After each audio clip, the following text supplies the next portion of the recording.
Most of the world has been struggling to contain COVID-19. The disease, which was first reported in China, has become a global pandemic that many countries are still trying to get under control. But a handful of nations have not reported a single case of COVID-19 to the World Health Organization.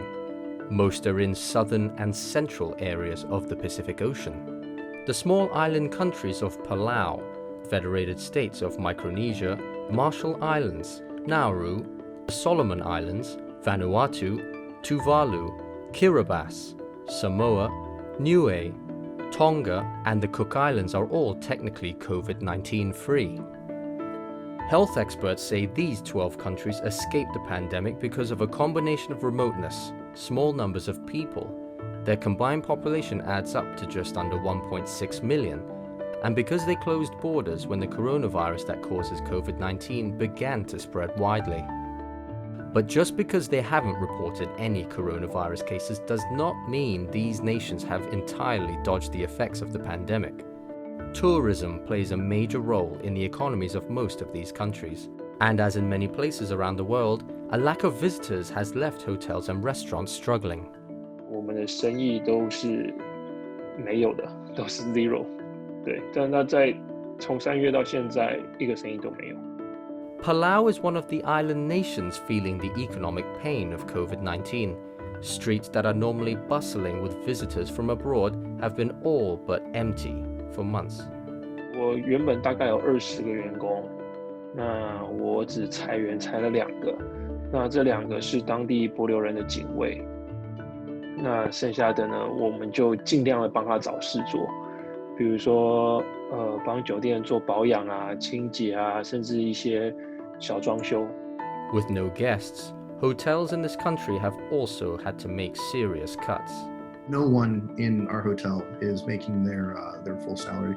Most people are 50% or below. Everybody's feeling the pain. The majority of our employees are from the Philippines, but they don't want to go home, even though their jobs here have been cut dramatically because going to the Philippines, they have their own COVID issues, but in addition, there's no economic opportunity for them there. The Palau government recognized early on the economic toll of shutting its borders to foreigners. Our capacity, our reality, the situation here is that you're better off with prevention than trying to do something about it later on. So it became a question of economics or people's lives. And the right thing to do for anybody in this world is to consider people's life.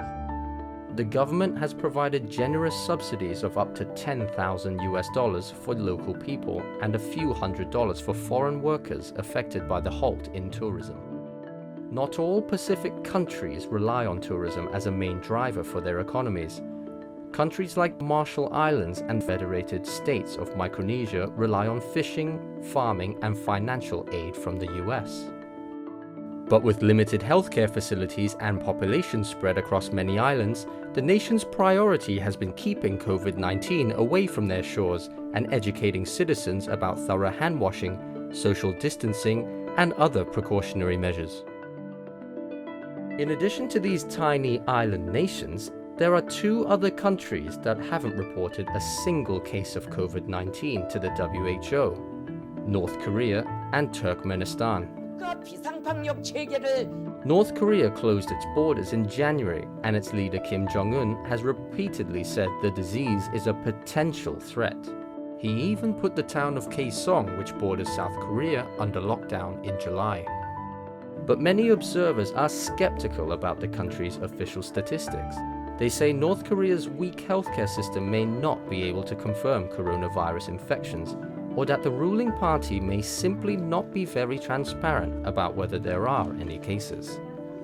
Health experts are also wary of Turkmenistan's claim to be COVID-19 free. It is among the hardest countries in the world for foreigners to enter, and it also closed its borders early on in the pandemic. The authoritarian government in Turkmenistan also says there are no people in the country living with HIV or AIDS, a claim most scientists say is just not plausible. Back in Palau, where people are doing their best to ride out the economic toll of the pandemic, hotel owners have a bleak prediction about the future. moving forward, the numbers are clear, well, as clear as they can be, that this is going to go on for years. From a business perspective, as a business owner, we are really we're trying to balance the future. And part of that is saying, how long do we continue to lose money before we suspend more operations or total operations and just wait for kind of the world to settle down? And it's a financial question, which makes more sense. We're willing to lose money, but how much money are we willing to lose? 最坏的结果就是我都发不出薪水了，那这家酒店就暂时就要停止营业，一直到又有客人进来之后才重新开始。那目前这个状况，我觉得我大概还可以撑个半年到1年左右吧。